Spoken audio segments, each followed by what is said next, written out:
നമസ്കാരം. സകലമാന കേരളത്തിലേക്ക് സ്വാഗതം. ആദ്യം നോക്കാം തലക്കെട്ടുകൾ. തിരുവനന്തപുരം PA ആസീസ് കോളേജിനുള്ളിൽ കത്തിക്കരിഞ്ഞ നിലയിൽ മൃതദേഹം കണ്ടെത്തി. മൃതദേഹം കോളേജ് ഉടമ മുഹമ്മദ് അബ്ദുൾ അസീസ് താഹയുടേതെന്ന സംശയം.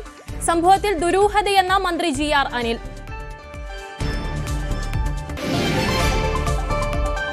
പത്തനംതിട്ട കോന്നിയിൽ ഗ്യാസ് സിലിണ്ടർ പൊട്ടിത്തെറിച്ച് അപകടം. മധ്യവയസ്കയ്ക്ക് ഗുരുതരമായി പൊള്ളലേറ്റു. വീട് പൂർണ്ണമായി കത്തിനശിച്ചു. കല്ലാർകുട്ടി ഡാം അറ്റകുറ്റപ്പണികൾക്കായി തുറന്നതോടെ എറണാകുളം ജില്ലയിൽ കുടിവെള്ള വിതരണം അവതാളത്തിൽ. പ്രതിസന്ധിയിലായത് പെരിയാറിൽ ചെളിവെള്ളം ഒഴുകിയെത്തിയതോടെ. ഭൂതത്താൻകെട്ട് PVIP ഓഫീസിൽ പരാതി നൽകി ജനങ്ങൾ. പുതുവർഷത്തിൽ കണ്ണൂർ വിമാനത്താവളത്തിൽ നിന്നും പറന്നുയരാൻ സജ്ജമായി എയർ കേരള.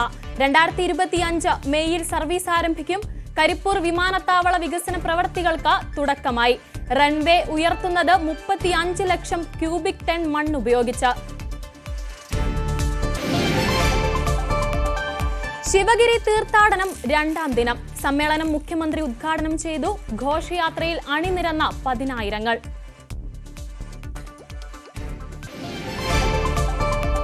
സംസ്ഥാന സ്കൂൾ കലോത്സവത്തിന്റെ സ്വർണ്ണക്കപ്പ് ഘോഷയാത്രയ്ക്ക് കാസർഗോഡ് തുടക്കം.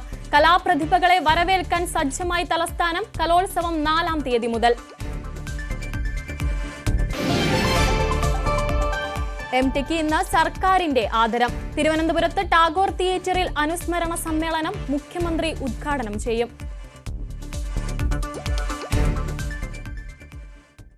വാർത്തകൾ വിശദമായി. തിരുവനന്തപുരം PA ആസീസ് കോളേജിനുള്ളിൽ കത്തിക്കരിഞ്ഞ നിലയിൽ മൃതദേഹം കണ്ടെത്തി. കോളേജിനുള്ളിലെ പണി തീരാത്ത കെട്ടിടത്തിനുള്ളിലാണ് മൃതദേഹം കണ്ടെത്തിയത്. തിരുവനന്തപുരം കോളേജ് ഉടമ മുഹമ്മദ് അബ്ദുൾ അസീസ് താഹയുടേതാണ് മൃതദേഹമെന്നാണ് സംശയം. സംഭവത്തിൽ ദുരൂഹത തുടരുകയാണെന്ന് മന്ത്രി GR അനിൽ പറഞ്ഞു. കോളേജ് ഉടമ മുഹമ്മദ് അസീസ് താഹ കുറച്ച് ദിവസമായി മാനസിക സമ്മർദ്ദത്തിൽ ആയിരുന്നുവെന്നും അദ്ദേഹത്തിന്റെ മൃതദേഹം തന്നെയാണ് കണ്ടെത്തിയതെന്നും ആണ് സംശയം പറയുന്നത്.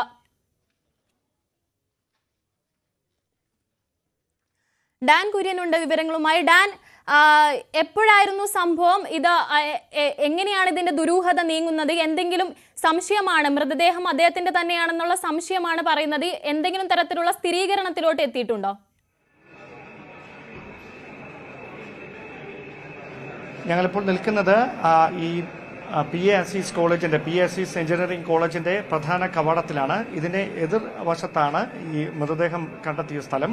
ഇന്നലെ രാത്രി 11:30 വരെ ഈ EM താഹ എന്നാണ് അദ്ദേഹത്തിന്റെ മുഴുവൻ പേര്. അദ്ദേഹത്തെ ഇന്നലെ രാത്രി 11:30 വരെ കണ്ടവരുണ്ട് എന്നാണ് പോലീസിന് ഇതിനോടകം നടത്തിയ പരിശോധനയിൽ മനസ്സിലാക്കാൻ കഴിയുന്നത്. അതിനുശേഷം അദ്ദേഹത്തെക്കുറിച്ച് ഒരു വിവരങ്ങളുമില്ല. അതുമായി ബന്ധപ്പെട്ട് കഴിഞ്ഞ ദിവസം തന്നെ അദ്ദേഹത്തെ കാണാതായ സമയം മുതൽ തന്നെ കുടുംബാംഗങ്ങൾ അന്വേഷിച്ചിരുന്നു. പക്ഷേ കണ്ടെത്താൻ കഴിഞ്ഞിരുന്നില്ല. അതിനിടയിലാണ് ഇന്ന് രാവിലെ ഇവിടെ നിന്ന് സംശയാസ്പദമായ രീതിയിൽ പുകയുരുന്നത് കണ്ട് ഈ പ്രധാന കവാടത്തിന്റെ എതിർവശത്തുള്ള കെട്ടിടത്തിന്റെ ഡോറ് തുറന്ന് പരിശോധിച്ചപ്പോഴാണ് അതിനുള്ളിൽ കത്തിക്കരിഞ്ഞ നിലയിൽ ഒരു മൃതദേഹം കണ്ടെത്തിയത്. മൊബൈൽ ഫോണും അദ്ദേഹത്തിന്റെ കണ്ണാടിയും ഈ സംഭവ സ്ഥലത്ത് നിന്ന് പോലീസ് കണ്ടെത്തിയിട്ടുണ്ട്. അതോടൊപ്പം തന്നെ ഫോറൻസിക് സംഘം ഉൾപ്പെടെ എത്തി പരിശോധന നടത്തുകയുമാണ്. പക്ഷേ മറ്റ് തരത്തിലൊന്നും, അതായത് ഇത് EM താഹയാണ് എന്ന് സ്ഥിരീകരിക്കാവുന്ന തരത്തിലുള്ള ഒരു ശരീരാവശിഷ്ടങ്ങളും അവിടെ നിന്ന് കണ്ടെത്താൻ കഴിഞ്ഞിട്ടില്ല എന്നതാണ് ഈ എത്രമാത്രം ഭീകരമായിട്ടാണ് ഈ കത്തിക്കരിഞ്ഞ നിലയിൽ മൃതദേഹം കണ്ടെടുത്തത് എന്നതിൻ്റെ ഒരു വ്യാപ്തി മനസ്സിലാക്കുന്നതും. അതായത് ഏതോ തീവ്രതയുള്ള ഇന്ധനം ഉപയോഗിച്ചിട്ടുണ്ടോ എന്നതടക്കമുള്ളൊരു സംശയമുണ്ട്. ഇക്കാര്യങ്ങളിലടക്കം ഒരു സ്ഥിരീകരണം ഉണ്ടാകേണ്ടതുണ്ട്. അതുകൊണ്ട് തന്നെയാണ് ഫോറൻസിക് സംഘം ഉൾപ്പെടെ സ്ഥലത്ത് വിശദമായി പരിശോധന നടത്തുന്ന മന്ത്രി GR അനിൽ അല്പസമയം മുമ്പ് ഇവിടെ സന്ദർശിച്ചിരുന്നു. അതിനുശേഷം അദ്ദേഹം വീണ്ടും നെടുമങ്ങാട് DVSPക്കൊപ്പം സ്ഥലത്ത് സന്ദർശനം നടത്തിയതിനു ശേഷം ഇപ്പോൾ പുറത്തേക്ക് ഇറങ്ങി വരികയാണ്. അദ്ദേഹം തന്നെയാണ് എന്ന് ഉറപ്പിക്കുന്ന തരത്തിലുള്ള വിവരങ്ങളാണ് പുറത്തേക്ക് വന്നുകൊണ്ടിരിക്കുന്നത്. മന്ത്രി GR അനിൽ നമ്മളോടൊപ്പം ഒരിക്കൽ കൂടി ചേരുകയാണ്. മിനിസ്റ്റർ, അദ്ദേഹം തന്നെയാണ് എന്ന് ഉറപ്പിക്കുന്ന ഒരു സാഹചര്യമാണോ നിലവിൽ? അദ്ദേഹം തന്നെയാണെന്ന് ഉറപ്പിക്കാവുന്ന ഒരു അവസ്ഥയിലാണ് സാഹചര്യങ്ങളും തെളിവുകളും എല്ലാം കാണുന്നത്. എന്തായാലും ഫോറൻസിക് റിപ്പോർട്ടൂടെ എടുത്താൽ അന്തിമമായി നമുക്ക് അദ്ദേഹമാണെന്ന് പ്രഖ്യാപിക്കാൻ കഴിയും. ഈ മൊബൈൽ ഫോണും കണ്ണാടിയുമാണോ? ഫോണും കണ്ണാടിയും മൊബൈൽ ഫോണിൽ റെക്കോർഡ് ചെയ്തിരിക്കുന്ന രംഗവും അതുപോലെ തന്നെ അദ്ദേഹത്തിന്റെ ചെരുപ്പ് ഉൾപ്പെടെയുള്ള ഇത് സാഹചര്യം ഇന്നലെ 12 മണിക്ക് ശേഷം കണ്ട കാര്യങ്ങൾ ഇതെല്ലാം വെച്ച് പ്രാഥമിക നിഗമനത്തിൽ അദ്ദേഹം തന്നെയാണ് ഒരു പൊതുധാരണ. ഈ ഫോൺ കണ്ടെത്തിയത് കേട് കൂടാതെയാണോ അതോ ഫോണിൽ എന്തെങ്കിലും ഫോൺ റെക്കോർഡ് ചെയ്യാൻ വേണ്ടി തൊട്ടടുത്തൊരു കസേരയിൽ വെച്ച് ഓൺ ചെയ്തിരിക്കുന്നു. ഈ സംഭവങ്ങളെല്ലാം റെക്കോർഡ് ചെയ്യാൻ വേണ്ടി റെക്കോർഡ് ചെയ്യുന്നത് പരിശോധിക്കാൻ വേണ്ടി പോലീസ് വന്ന് പരിശോധനയിലാണ്. അപ്പൊ അദ്ദേഹം തന്നെയാണ് എന്ന് പൂർണ്ണമായി ബാക്കിയുള്ള രംഗങ്ങൾ കണ്ടിട്ട് അദ്ദേഹം തന്നെയാണെന്നാണ് ഒരു നിഗമനം. എന്തായാലും ഫോറൻസിക് റിപ്പോർട്ട് കൂടെ നോക്കിയിട്ടല്ലേ നമുക്ക് അന്തിമമായി അതാണെന്ന് ഔദ്യോഗികമായി വ്യക്തമാക്കാൻ കഴിയുമോ?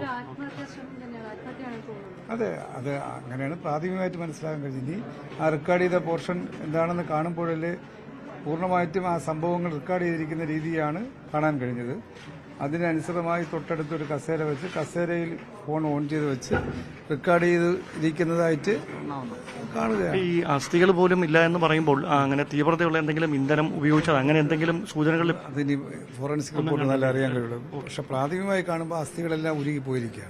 വളരെ അപൂർവം ചില ഭാഗങ്ങൾ, ചില പോർഷൻ എന്ന് പറയാൻ പറ്റില്ല, ചില അസ്ഥിയുടെ ചില പാർട്ട് മാത്രമേ കിട്ടുന്നുള്ളൂ, ചെറിയ മുറിഞ്ഞ കഷ്ണങ്ങൾ മാത്രമാണ്. ബാക്കി ഒരു പോർഷനായിട്ട് കിട്ടുന്ന തലയൊട്ടിയുടെ കുറച്ച് ഭാഗം മാത്രമേ അങ്ങനെ ഒരു പോർഷനായിട്ട് കിട്ടുള്ളൂ. ബാക്കിയെല്ലാം പൊടിഞ്ഞ ചെറിയ ചെറിയ കളാണ്.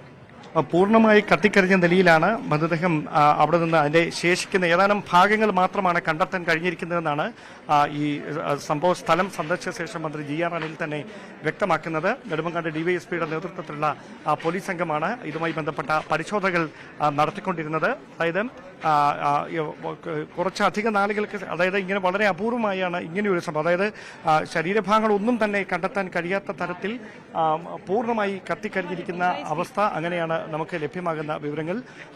ഈ അന്വേഷണത്തിന് നേതൃത്വം നൽകുന്ന സർക്കിൾ ഇൻസ്പെക്ടർ ഉൾപ്പെടെയുള്ള ഉദ്യോഗസ്ഥരും ഇവിടെയുണ്ട്.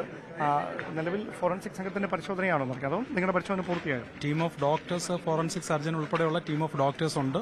ഫോറൻസിക് സയൻസിന്റെ നമ്മുടെ FSLലെ ആൾക്കാരുണ്ട്, സയന്റിഫിക് എക്സ്പേർട്സ് ഉണ്ട്, ഫിംഗർ പ്രിന്റിന്റെ ആൾക്കാരുണ്ട്, ഡോഗ് സ്ക്വാഡ് ഉണ്ട്, പോലീസിൽ തന്നെ എക്സ്പേർട്ട് ആയിട്ടുള്ള ആൾക്കാരുണ്ട്. ഞങ്ങളുടെ സൈബർ വിങ്, പോലീസിന്റെ തന്നെ പോലീസ് സ്റ്റേഷനിലെ സൈബർ വിങ് ഉണ്ട്. അല്ല, ഇതിൽ എന്തെങ്കിലും ഇന്ധനം ഉപയോഗിച്ചതായി കണ്ടെത്താൻ കഴിഞ്ഞിട്ടുണ്ടോ? അല്ല, അത് FSL പരിശോധനയ്ക്ക് ശേഷം അറിയാൻ പറ്റുള്ളൂ. പക്ഷേ ചില ബോട്ടിൽസിന്റെ നെക്ക് പാർട്ടൊക്കെ ഞങ്ങൾ അതിന്റെ അടപ്പൊക്കെ കിട്ടിയിട്ടുണ്ട്. അപ്പോൾ അത് പരിശോധിക്കണം.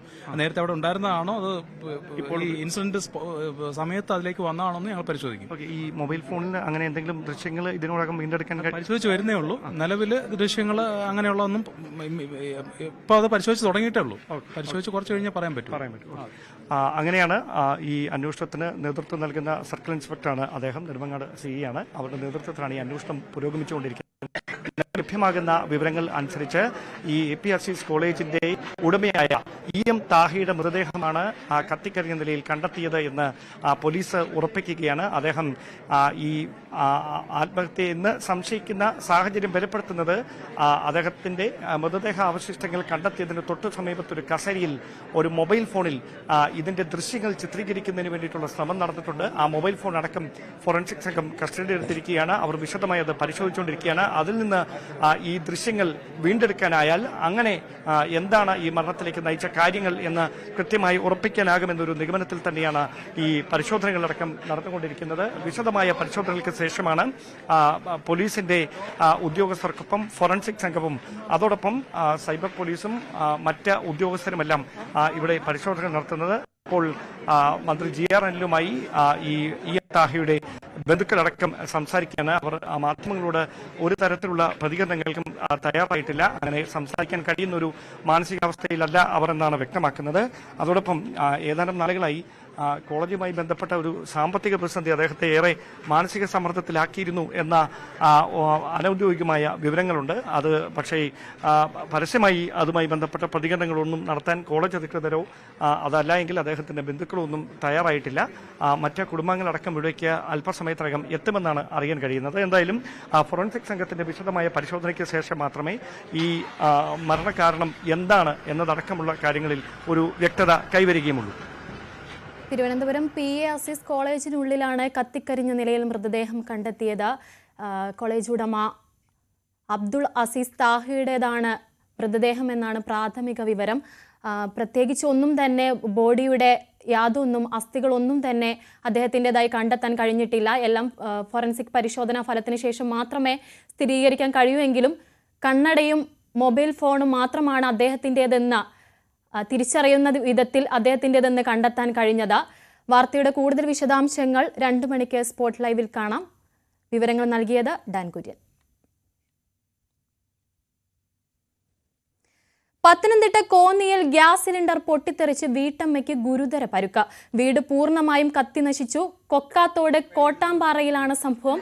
കൊക്കാത്തോട് സ്വദേശി പൊന്നമ്മയ്ക്കാണ് പൊള്ളലേറ്റത്.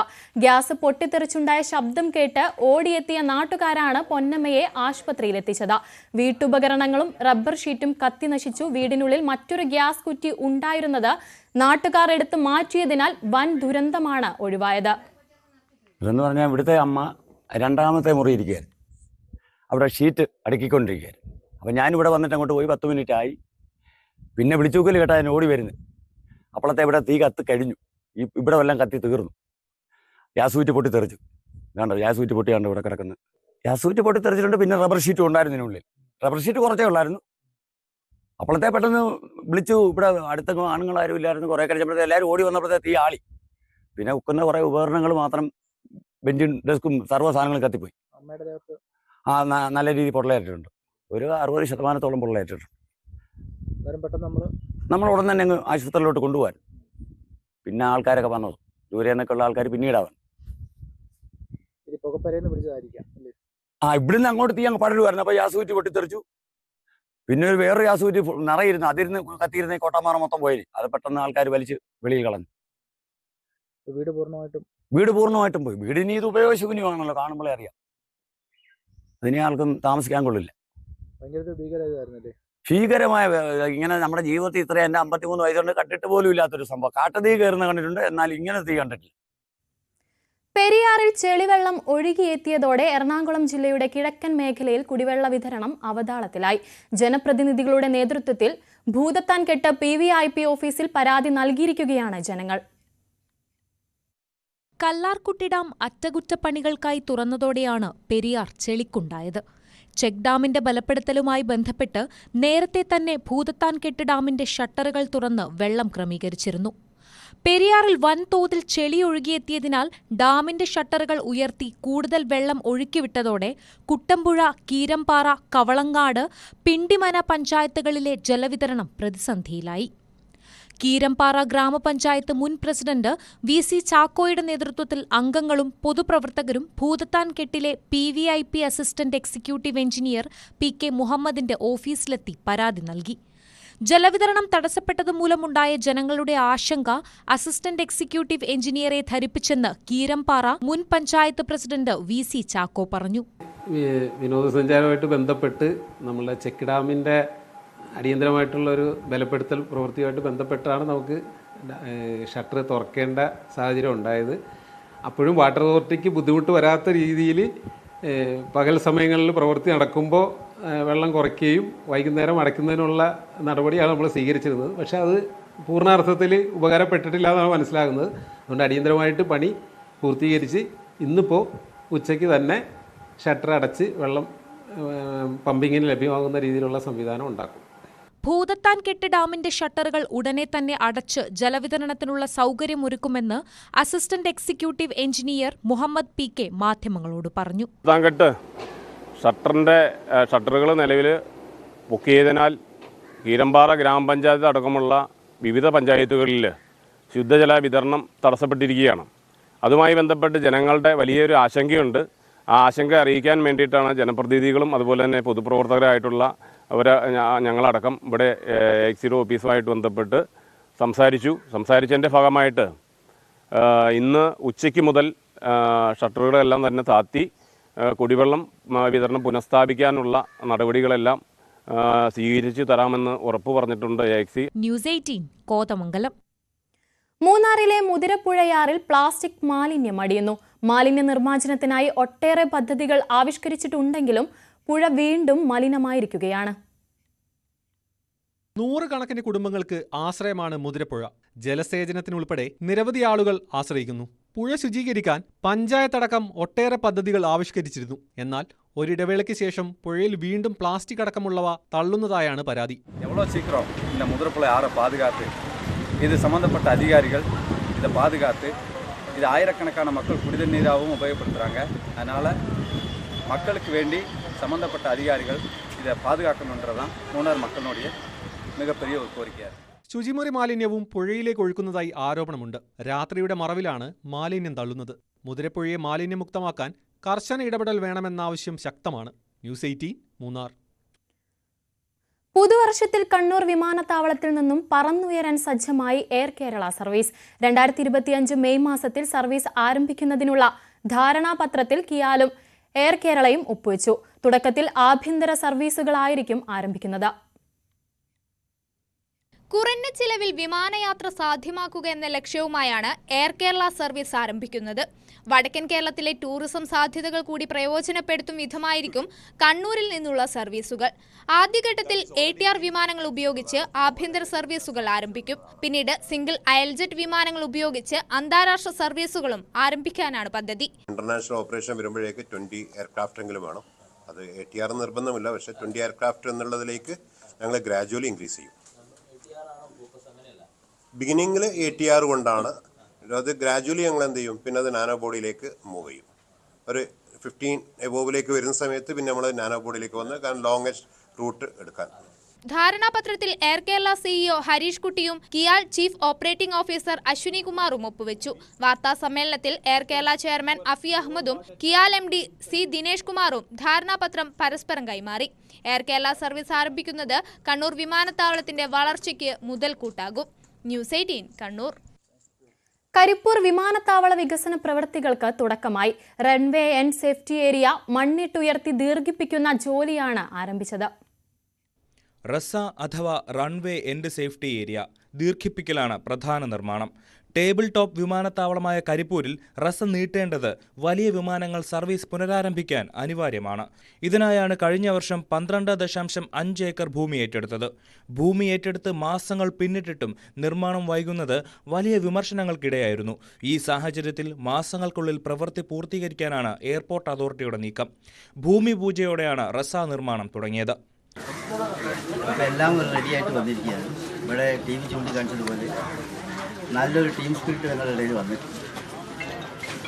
എയർപോർട്ട് ഡയറക്ടർ വളരെ താല്പര്യം എടുക്കുന്ന ഉദ്യോഗസ്ഥരാണ്. ഈ കമ്പനിയെ പറ്റിയും ഞങ്ങളൊക്കെ ചോദിച്ച് മനസ്സിലാക്കി. ഇവരെടുത്ത വർക്കുകളൊക്കെ തന്നെ വളരെ നല്ല നിലയിൽ അവർ ചിന്തിക്കുന്നു. അതൊക്കെ നല്ലതായിരുന്നു.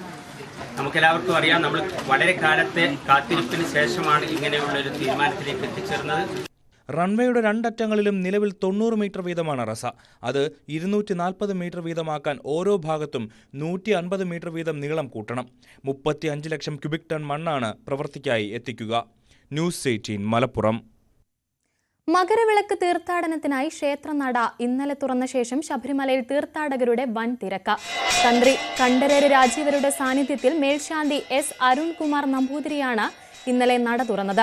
ജനുവരി 14-നാണ് ഭക്തജന ലക്ഷങ്ങൾ കാത്തിരിക്കുന്ന മകരവിളക്ക് മഹോത്സവം. ജനുവരി 19 വരെ തീർത്ഥാടകർക്ക് ദർശനം സാധ്യമാകും. ജനുവരി 20-ന് രാവിലെ നടയടയ്ക്കും. 92ാമത് വർക്കല ശിവഗിരി തീർത്ഥാടനം തുടരുന്നു. രണ്ടാം ദിനമായ ഇന്ന് പുലർച്ചെ തീർത്ഥാടന ഘോഷയാത്ര ആരംഭിച്ചു. രാവിലെ തീർത്ഥാടന സമ്മേളനം മുഖ്യമന്ത്രി പിണറായി വിജയൻ ഉദ്ഘാടനം ചെയ്തു. സംസ്ഥാനത്തിന്റെ വിവിധ പ്രദേശങ്ങളിൽ നിന്ന് 10,000-കണക്കിന് തീർത്ഥാടകരാണ് തീർത്ഥാടനത്തിൽ പങ്കെടുക്കുന്നത്. നാളെ രാവിലെ 7:30-ന് ശാരദാ മഠത്തിൽ നിന്ന് ഗുരുസമാധിയിലേക്ക് 108 പുഷ്പ കലശങ്ങളുമായി പ്രയാണം നടക്കും. വൈകിട്ട് 5-ന് സമാപന സമ്മേളനം കേന്ദ്ര സഹമന്ത്രി ജോർജ് കുര്യൻ ഉദ്ഘാടനം ചെയ്യും.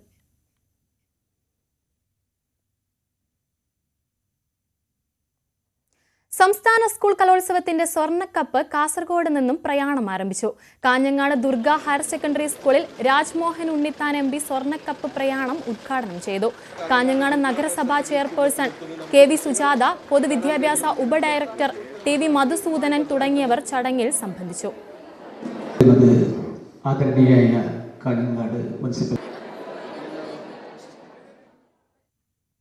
സംസ്ഥാന സ്കൂൾ കലോത്സവത്തിന് തലസ്ഥാന നഗരിയിൽ അവസാനഘട്ട ഒരുക്കങ്ങൾ പുരോഗമിക്കുകയാണ്. ഒരുക്കങ്ങളെല്ലാം പൂർത്തിയായതായും അവലോകന യോഗങ്ങൾ പുരോഗമിക്കുന്നതായും വിദ്യാഭ്യാസ മന്ത്രി V ശിവൻകുട്ടി അറിയിച്ചു. 15,000-ഓളം കലാപ്രതിഭകൾ, 249 ഇനങ്ങൾ, 25-ലേറെ വേദികൾ. തലസ്ഥാന നഗരി ഒരുങ്ങിക്കഴിഞ്ഞു 63ാമത് സംസ്ഥാന സ്കൂൾ കലോത്സവത്തെ വരവേൽക്കാൻ. മുഖ്യവേദിയായ സെൻട്രൽ സ്റ്റേഡിയത്തിൽ 7,000 ചതുരശ്ര അടിയിൽ കൂറ്റൻ പന്തലാണ് ഒരുങ്ങുന്നത്. മുൻകാലങ്ങളിൽ നിന്ന് വ്യത്യസ്തമായി അലുമിനിയം ജർമ്മൻ ഹാങ്ങർ ടെന്റ് പന്തലാണ് ഇത്തവണ ഉയരുന്നത്. അലുമിനിയം ചട്ടക്കൂടിൽ PVC കോട്ടിംഗ് ഉള്ള ഷീറ്റ് ഉപയോഗിച്ച് മേൽക്കൂര തീർക്കുന്നതാണ് ഈ പന്തൽ. 12,000 കസേരകൾ വരെ ഒരേ സമയം നിരത്താൻ കഴിയുന്ന തരത്തിലാണ് ക്രമീകരണങ്ങളെന്നും സംഘാടകർ അറിയിച്ചു. ഗതാഗത ക്രമീകരണങ്ങളുടെ ഭാഗമായി KSRTC ബസ് സ്റ്റാൻഡിൽ പ്രത്യേക കൗണ്ടറുകൾ സജ്ജമാക്കിയിട്ടുണ്ട്. വാഹനങ്ങളുടെ പ്രവേശനം പാസ് വഴി നിയന്ത്രിക്കുമെന്നും വിദ്യാഭ്യാസ മന്ത്രി വി ശിവൻകുട്ടി. മൈതാനത്തിനകത്ത് വാഹനങ്ങൾ കയറുന്നത് പാസിന്റെ അടിസ്ഥാനത്തിലോ അല്ലെങ്കിൽ നിയന്ത്രണ വിധേയമായിട്ടുണ്ടായിരിക്കും കയറ്റിവിടുന്നത്. 2025 ജനുവരി മാസം 1-ാം തീയതി 4 മണിക്ക് ഇതിന്റെ ഈ ഹാളിന്റെ പണി പൂർത്തീകരിച്ച് പ്രധാന വേദിയുടെ പണി പൂർത്തീകരിച്ച് സംഘാടക സമിതിയെ ഏൽപ്പിക്കുമെന്നാണ് ഇതിന്റെ കരാറുകാരൻ പറഞ്ഞിരിക്കുന്നത്. പാർക്കിംഗ് ഗ്രൗണ്ടുകൾ കോർപ്പറേഷൻ സഹായത്തോടെ കൂടുതലായി കണ്ടെത്തും. വിവിധ ജില്ലകളിൽ നിന്നെത്തുന്ന വിദ്യാർത്ഥികൾക്ക് താമസ സൗകര്യങ്ങളടക്കം ഉറപ്പുവരുത്തിയതായും വിദ്യാഭ്യാസ മന്ത്രി അറിയിച്ചു. പബ്ലിസിറ്റിക്ക് കോടതി ഉത്തരവ് കാരണം നിയന്ത്രണങ്ങൾ നിലവിലുണ്ട്. കലോത്സവ കിരീട ഘോഷയാത്രയ്ക്ക് തിരുവനന്തപുരം ജില്ലാ അതിർത്തിയിലും നഗര അതിർത്തിയിലും 1-ാം തീയതി സ്വീകരണമൊരുക്കും. ന്യൂസ് 18 തിരുവനന്തപുരം. പട്ടാമ്പിയിൽ MT അനുസ്മരണ യോഗം സംഘടിപ്പിച്ചു. പട്ടാമ്പി നഗരസഭയുടെ ആഭിമുഖ്യത്തിലായിരുന്നു പരിപാടി. ജനപ്രതിനിധികളും സാംസ്കാരിക പ്രവർത്തകരുമടക്കം നിരവധി പേർ പങ്കെടുത്തു. പാലക്കാട് പെരിങ്ങോട് AKG നഗർ ഐഡിയൽ കലാവേദി വാർഷികം ആഘോഷിച്ചു. റേഞ്ച് ഫോറസ്റ്റ് ഓഫീസർ MP മണി ചടങ്ങ് ഉദ്ഘാടനം ചെയ്തു. മെഗാ വയലിൻ ഫ്യൂഷൻ ഷോയും കലാപരിപാടികളും അരങ്ങേറി. ഐഡിയൽ കലാവേദിയുടെ കൺവീനർ ബഷീർ കെയെ ക്ഷണിക്കുകയാണ്.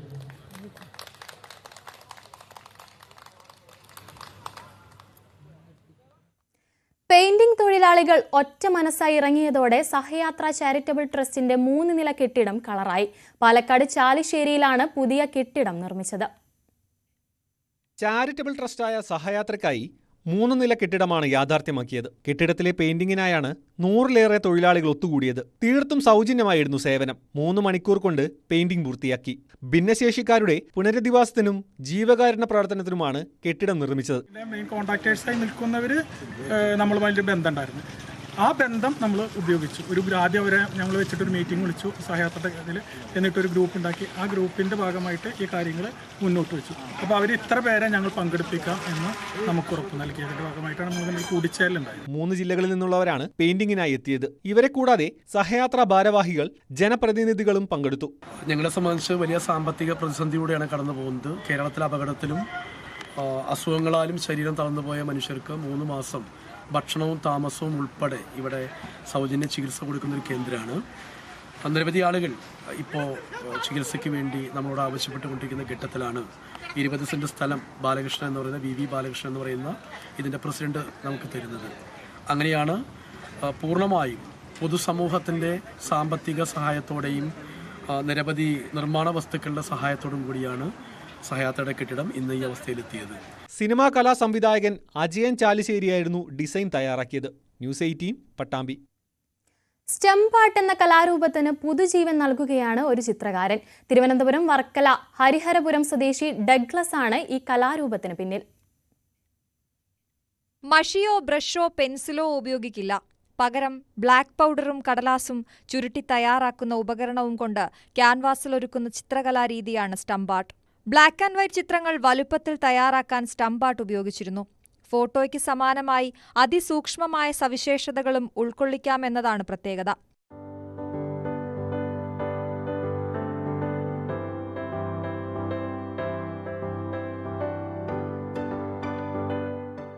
ആർട്ടിസ്റ്റുകളുടെ ഉപജീവനമാർഗമായിരുന്നു ഈ വര. 5 വർഷം മുമ്പ് സുഹൃത്തിനൊപ്പം തങ്കശ്ശേരി സന്ദർശിക്കുന്നതിനിടെയാണ് ഇത്തരം ചിത്രം ശ്രദ്ധയിൽപ്പെട്ടത്. കൗതുകം കൊണ്ട് കൂടുതൽ അറിയാൻ ശ്രമിച്ചു. പഴയകാല ചിത്രകാരന്മാരെ നേരിട്ട് കണ്ടു. അങ്ങനെയാണ് സ്വന്തം നിലയ്ക്ക് ഈ വരകളുടെ വഴിയെ തിരിഞ്ഞത്. കേരളത്തിന്റെ ഇതുവരെയുള്ള മുഖ്യമന്ത്രിമാരെ എല്ലാം സ്റ്റംപാട്ടിൽ ഡഗ്ലസ് ആവിഷ്കരിച്ചു. മുൻ ഗവർണർ ആരിഫ് മുഹമ്മദ് ഖാന്റെ ചിത്രം വരച്ച് സമ്മാനിച്ചു. കേരള മന്ത്രിസഭയിലെ എല്ലാ മന്ത്രിമാരുടെയും ഫോട്ടോയും ഇത്തരത്തിൽ വരച്ചെടുത്തു. വർഷങ്ങളോളം നിറം മങ്ങാതെയും കേടുവരാതെയും ഈ ചിത്രങ്ങൾ സൂക്ഷിക്കാനാകുമെന്ന് ഡഗ്ലസ് പറയുന്നു. 88 ഞാൻ ഇവിടെ വരച്ചൊരു ചിത്രം ഉണ്ടായിരുന്നു. അത് ഈ അരിയരപുരം ജംഗ്ഷനിൽ 24 വർഷം, അത് AC ആൻ്റണി എന്ന് പറയുന്ന ഒരു ആളുടെ ചിത്രമാണ്. അദ്ദേഹത്തിൻ്റെ ഒരു സ്മാരകം ഇവിടെ ഉണ്ട്. അത് പുറത്ത് റോട്ടിൽ ആ സ്മാരകത്തിൽ 24 വർഷം ആ ചിത്രം എത്ര കാറ്റും മഴയും കൊണ്ടിട്ടും കേടുവരാതിരുന്നു. അതുകൊണ്ടാണ് എനിക്ക് ഗ്യാരണ്ടി ഞാൻ പറയുന്നത്. ഈ 24 വർഷവും വെയിലും കാറ്റും ഒക്കെ കൊണ്ടിട്ടും ഈ ചിത്രത്തിന് ഒരു കേടുമില്ലാതെ ആ ജംഗ്ഷനിലുണ്ടായിരുന്നു, അരിയരപുരം ജംഗ്ഷനിൽ ഉണ്ടായിരുന്നു. തലസ്ഥാനത്ത് സ്റ്റംപ് ആർട്ട് പ്രദർശനം ഒരുക്കാനുള്ള തയ്യാറെടുപ്പിലാണ് ഡഗ്ലസ്. ന്യൂസ് 18 വർക്കല. കോഴിക്കോട്ടെ ആംബുലൻസിന് വഴി തടസ്സമുണ്ടാക്കിയ ബൈക്ക് യാത്രികനെ പോലീസ് കസ്റ്റഡിയിലെടുത്തു.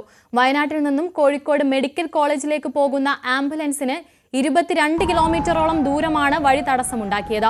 ബൈക്ക് ഓടിച്ച ചെലവൂർ സ്വദേശി CK ജഫ്നാസിനെയാണ് കസ്റ്റഡിയിലെടുത്തത്. ഇയാളുടെ ലൈസൻസ് റദ്ദാക്കും.